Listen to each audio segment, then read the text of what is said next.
Hello and welcome to Crew 42's coverage of the River City Open of 2025. We're here at Earl Brewer Park in Grand Rapids, Michigan. This is our MPO Feature Card of Round 1.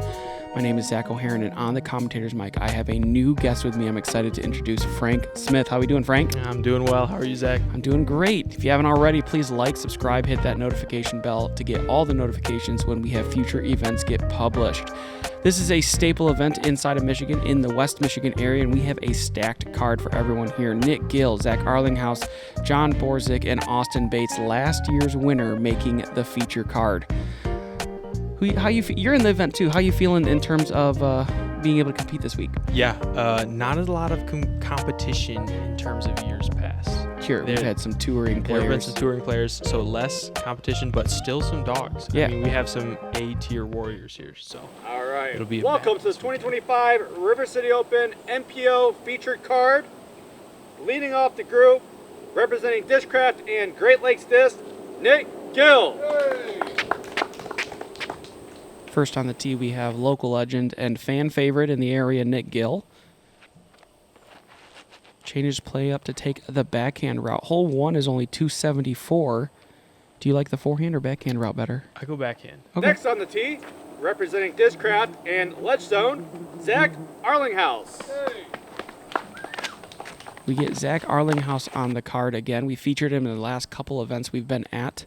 The lefty backhand, righty forehand player will have some advantages on this course. Maybe not as much as Brent Hambrick, but he should be able to take advantage in first tee shot here. He gets himself in circle. Yeah, that lefty backhand. Next on the tee, representing Gateway Disc Sports and Cardinal, Jon Borzick. Yeah, that lefty backhand, righty forehand combo is strange, but he makes it work really, really well. Jon Borzick on our card, and he is on a heater. Currently 2 A-tier back-to-back wins. He's trying to make it 3. Absolutely. Not a super flashy player, but very, very consistent. And rounding out our MPO Round 1 feature card, your defending 2024 River City Open champion, representing Dishcraft and Great Lakes Disc, Austen Bates. Hey.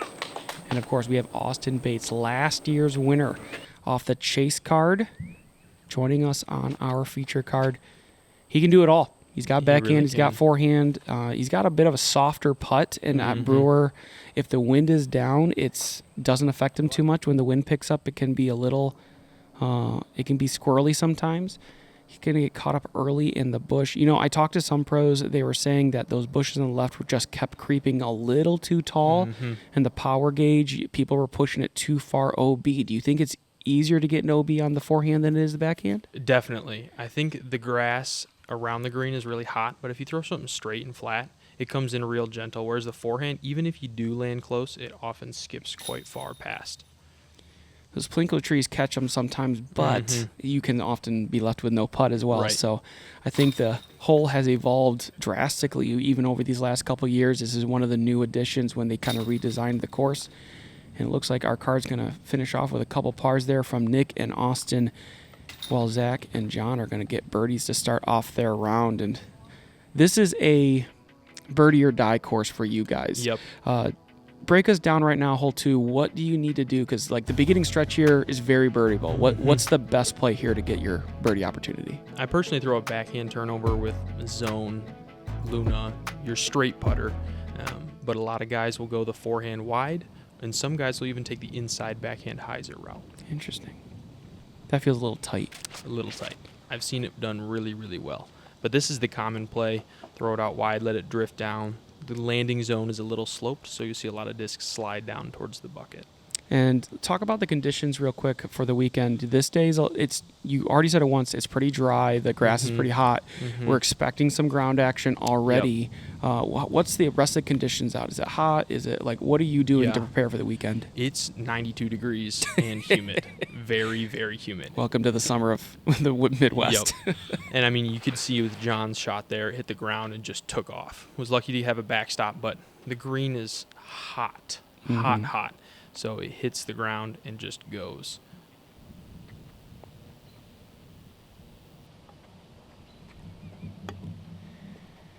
We have Austen Bates now also going with that backhand play. This is the good play on the hole, in my opinion. Not quite enough turn, I think, what he's expecting, but still gets to that circle's edge range. It's going to be an opportunity for birdie.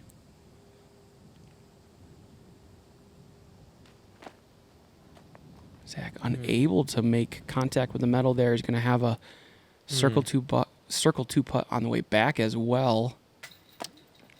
And that is going to miss as well. So back and forth here. He's going to need to clean that up to keep it from going any higher.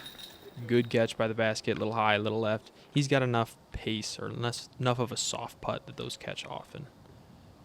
Jon here, similar range. Not going to find the chains.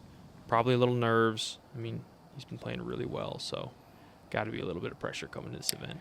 Sure. I mean, he's probably got some self-expectation here. Yep. He's had 2 successful A-tiers back-to-back. I mean, a lot of players, dream is to win an A-tier, right, and he's kind of popping off this, season. So, there's that expectation that once you win once, you want to be able to win again. And so it's going to be interesting to see how aggressive he plays this weekend. Definitely. Hole 3, 382, probably one of the tougher holes on the course. Break this one down for us. What's the best play? Yeah, so this bush that you'll see right in front of this cart here, that's a very good landing zone. You want to land right on the other side of that with a forehand or a backhand, and typically it skips inside of 30 feet. A forehand, you're going to push straight or wide. A backhand, you're going to want to throw something straight with a late flip. You'll see Nick here taking the classic forehand straight route. He's going to go right over that bush and makes a little contact with the trees down at the end. But this is a good play. Get around the corner and just kind of play plinko with those trees once you get down there. We've seen Marweed play this course a ton in the past in RCO, and part of the reason we're seeing some of those bigger names not at this event this year is because it's Europe and Worlds. Yep. This is right around that same time frame, so they're over there trying to do great things, and I've seen him try to take that wide left and swing it. Yep. How much harder or how much more power do you need to make that play rather than the up the gut that we're seeing from our card here? Yeah, good question. It's not that much power difference, but it's really touchy. So being able to go down the middle, you get the flex line. Outside is pure hyzer, and so that's where it's a little bit different. The nice thing about the outside line, almost kind of exemplified by Zach here, is it comes inside and lands really, really soft. That inside line skips pretty fast in that green. Honestly, a huge advantage for Zach on the hole because he gets to throw a slower speed disc. Everyone else is kind of hoping to get down there and hit something by the basket and stay there while he's throwing a buzz, and it's going to set much more easily. Just a little low for Nick there. Yeah, good putt there by Austen, too. Got inside, got a little lucky, but comes out with the bird. Same thing for Zach. Jon's going to clean up his birdie as well. Nice drive from him. And, 3 birdies on this hole is probably a little better than the field, I would imagine. Since 2015, Great Lakes Disc has been supporting players at all levels, from local leagues and events to professional disc golfers on the Disc Golf Pro Tour. Visit GreatLakesDisc.com to learn more.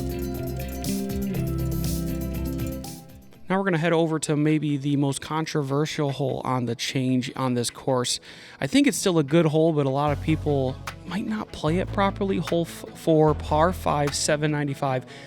It's a dog leg with a Mando.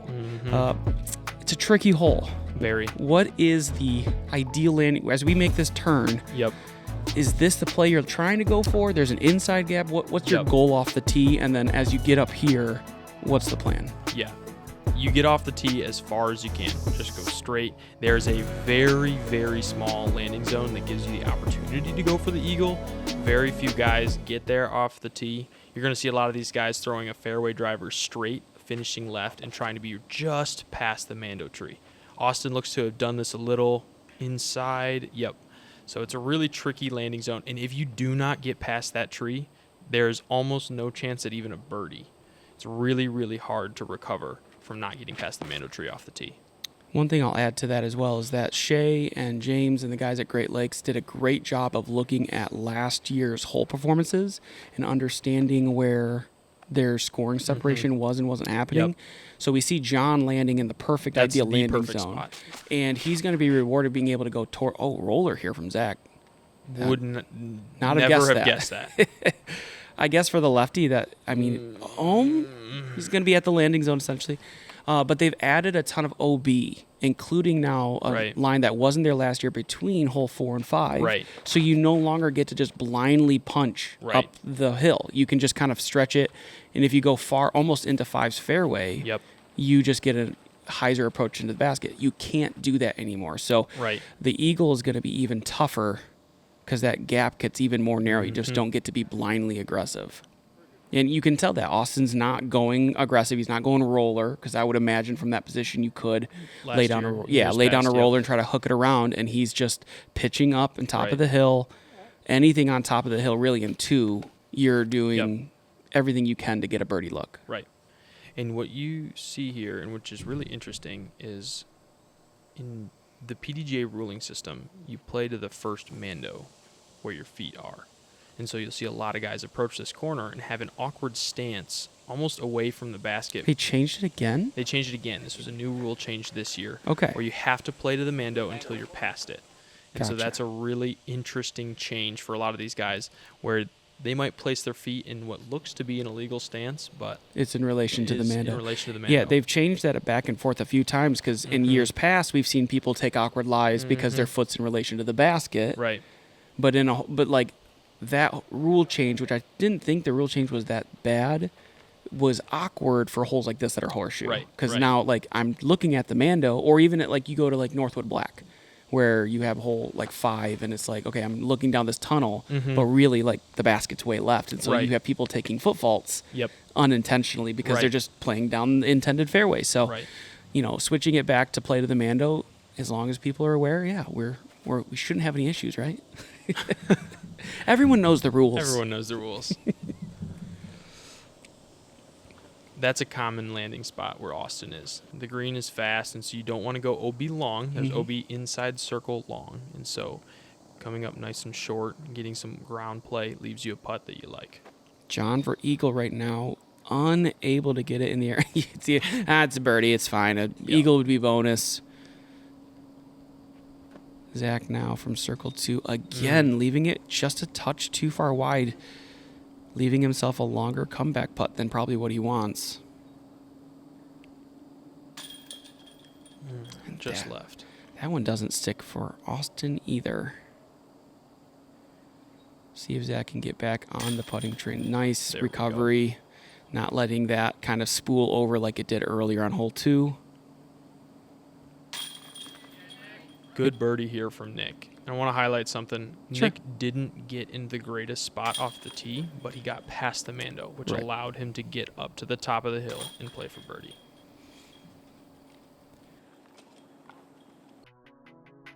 We're going to move over to hole 5 now, which is the beginning of a stretch of par 4s, which are very obtainable. They require precise tee shots. Break down for us here on hole 5, 667. Where is the ideal landing zone so you can get a birdie? Yeah, anywhere past this short tee in the short grass. The bush is not a good spot to be on the left, so don't let it skip too far left. But you're going to throw something high speed, 10 to 13 speed, pretty flat, pretty straight. Let it hyzer out at the end. A lot of these guys are going to be going their straight to overstable distance drivers, trying to push the back wall of trees and then skip to the left,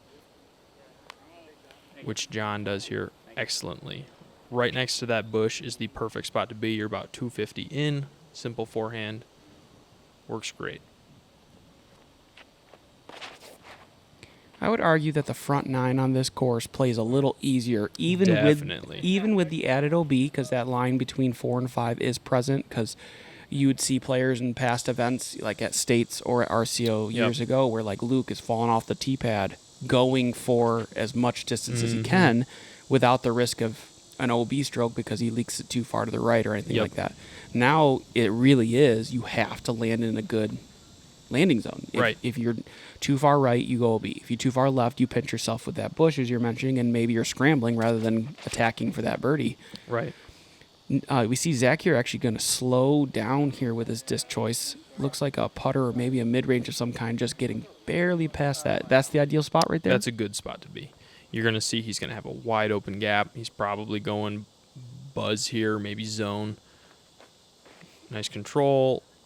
Move straight into the green. Miss this tree and you're parked. It's the last guardian tree getting into the to the basket area. Now, the right side on that hill, while it does slope towards the basket, it does have a lot of roots in play. Do you see a lot of players avoid that part of the green? I actually don't.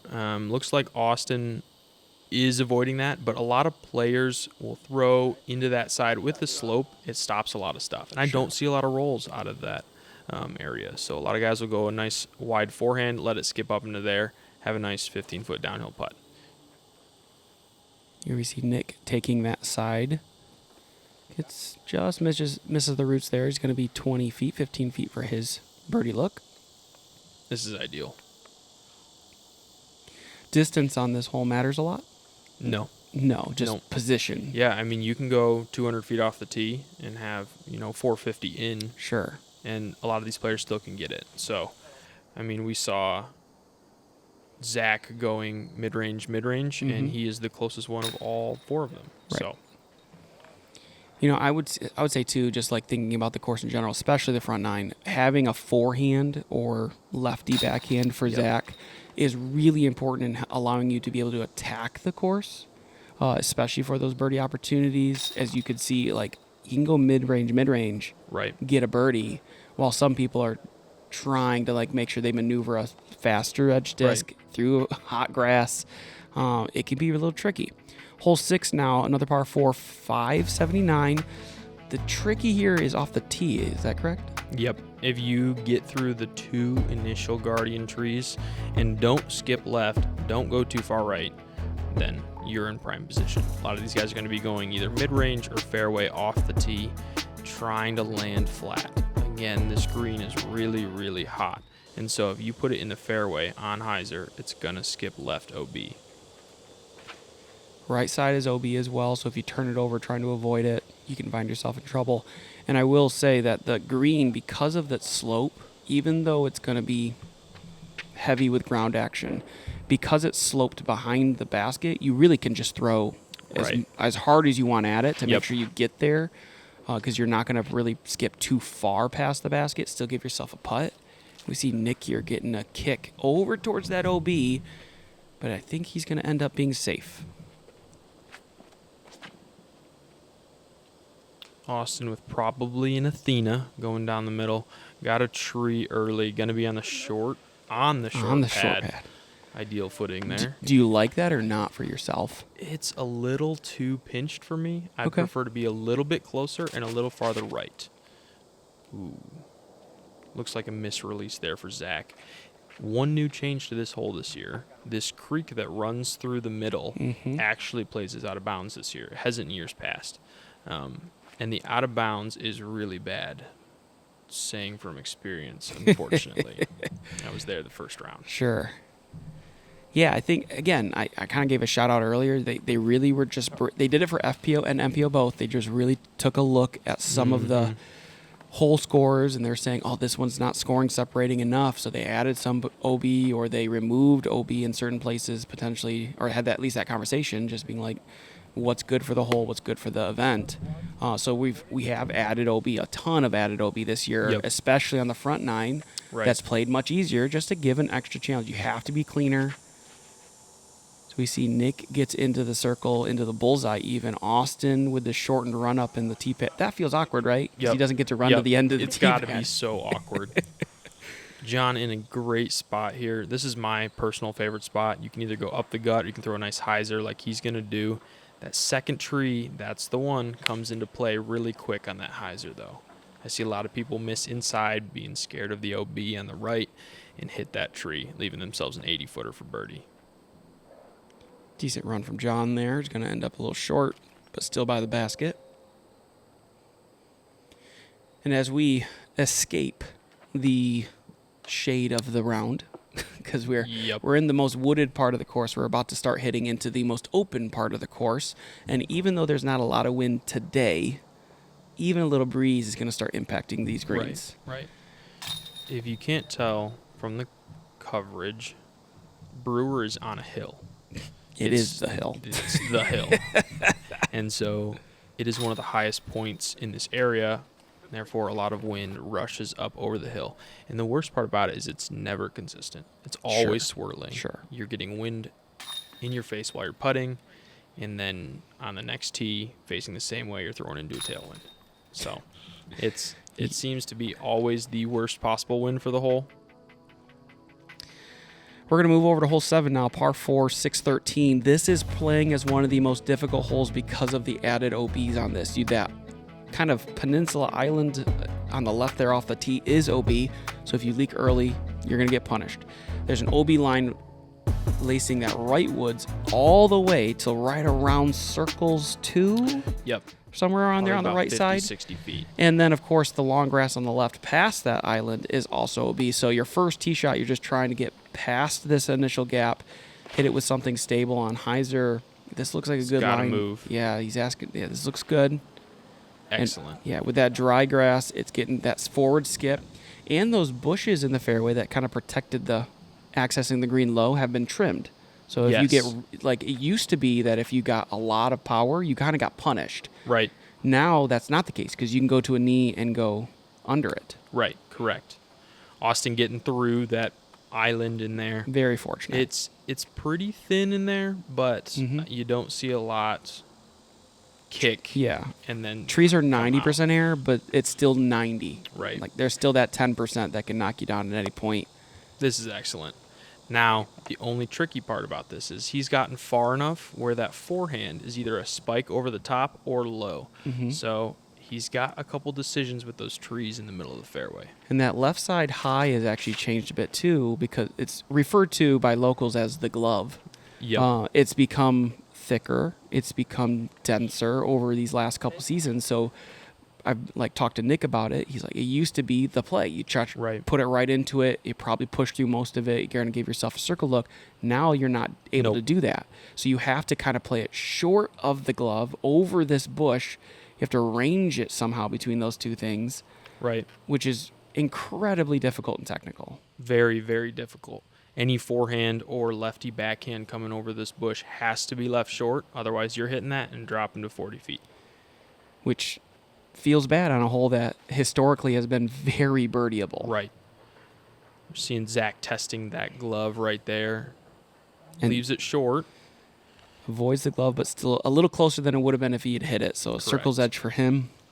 Nick's going with the backhand route, which is dangerous if you leak it right quickly. Yep.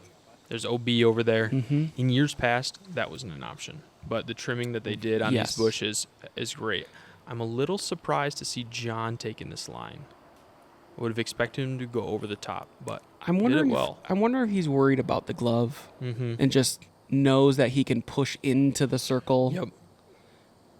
Nice putt from Zach there as he gets his birdie. I would imagine we're going to end ourselves with a star frame here. Everyone was able to stay. No, that's on you, Zach. That's my bad. You know what, Nick? I owe you something. I don't know what. He'll buy you ice cream, Nick. And Austin, you're buying Austin ice cream as well. That's fair. I'll even splurge for the big chunky chocolate. Yep, if you want it. Yeah. Wow. Little uncharacteristic there from both of them. Got to be nerves. I mean, it can be. I think that they're long enough into the round. Austin's won this event, so I think nerves are... And Nick, too. He's always competes when it comes to an event at Brewer. It's just sometimes you have those mental lapses just for a second, and you're a little off your game enough to where it punishes you for an extra stroke. And they're going to be able to earn it back here on hole 8.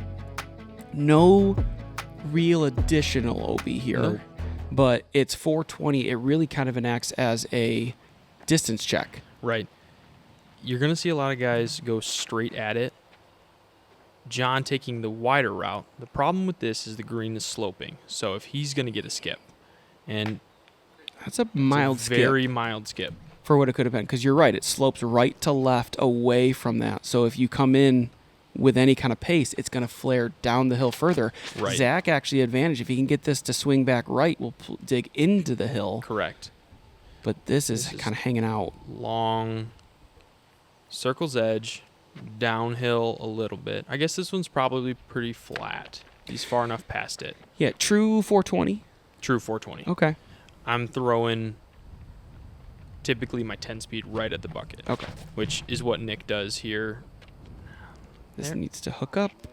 Might be a little wind out there. This is the first hole that they're out in the Yep. open, so a little bit of correction. And it's one of, I would say, 2 holes. Oh, I got to say 3. This hole, 8, 10, and 16, all of those 3 holes kind of have a sheltered tee area. Right. So as we're transitioning from wooded golf, which is rather protected, to now open, this first hole can even be trickier because you're not necessarily wind reading or feeling it Right. off the tee, so it can kind of catch up on you. These guys obviously are elite enough to be checking those things, but Definitely. if you haven't had any wind interaction, right, Right. for 7 holes, and then you're like, okay, it's a headwind, I'll club up to this, and then all of a Right. sudden, oh, that's way more effective because Right. you hadn't seen it before, so can definitely lead you to leak some strokes. And dang, just off the top of the band there for Zach. Little fun fact about Zach. He's actually a righty, Mm-hmm. according to what he told me. Correct. But growing up playing baseball, swinging a baseball bat, Yep. you lead with that left hand, Sure. and it just transitioned well into disc golf. I wonder if he's a switch hitter. That's a good question. You know, I did swing a baseball bat the other day. I swung it lefty and was really shocked at how hard I was able to swing it. I wonder if disc golf has maybe transitioned him a little bit Oh, wow. into that switch Yeah. hitter. We'll have to get him on the channel and ask him. Yep. Hole 9 to wrap up our front 9 here. 287 blind tee shot. This is a tricky green. It really is. You're going to notice the sloping green, sloping down and away. There's OB long, Which is new. which is new. And you're going to see a lot of guys swing into this with big hyzers. Forehand hyzer, backhand hyzer. John's going to leave this a little low. This is the risk. Well, Oh. I take back all that I said. John absolutely pinned the hole. You're going to get a lot of straight shots at the bucket too, which is the softest landing zone, but is really, really hard to dial it up. Zach's coming in here, throwing this flat shot, landing soft. I think the forehand path is better too. Yep. Because you see that tree in the background from where the catch cam position is. If you throw the backhand and it swings, you tend to leak into that, Right. which can, like, if you're on the edge, you might be able to get a clean putt, but if you're not, it's just, Right. you have to lay up. So this is the good forehand. It gets a little risky when it hits the ground. Especially if it's a faster edge disc. Yep. Something a little slower that we saw from, like, Zach. Right, If you can throw right. that zone or buzz, you get a far more likely ability to just sit by the basket. This is a little deep. Going to leave him at circle's edge. That's a scary putt. It's a windy day. Wind coming over that hill. Scary putt. Also, I like I'm interested in hearing the perspective of these guys because on a lot of holes that are blind, especially on a green like this, sometimes you throw a shot and you're like, that's perfect. You walk up and it's 45 down the hill and you're like, how did it get there? Yep. And so to see the interaction, right, I'm imagining, Nick probably looks at that, and he's not looking at it deep analytically, but just saying, interesting, I'm seeing that this faster edge disc is doing Right. this interaction. Right. And then maybe going out and testing a slower disc and seeing if he can get Yep. closer on a more consistent basis. I'd be interested to hear what they would have to say on that. Taking a look at our front 9 scores. Only 1 bogey on the card. They've been able to keep it clean for the most part. Jon really setting the pace, though. 7 down is hot because he can do it on the back 9, and 14 would be amazing. We'll just have to see if he can do that. If you're a part of our Patreon, thank you so much for the support. You can support us there as little as $1 a month. Frank, thank you so much for joining me. Absolutely. Thanks for the invite. We'll see everyone on the back 9 in just a moment.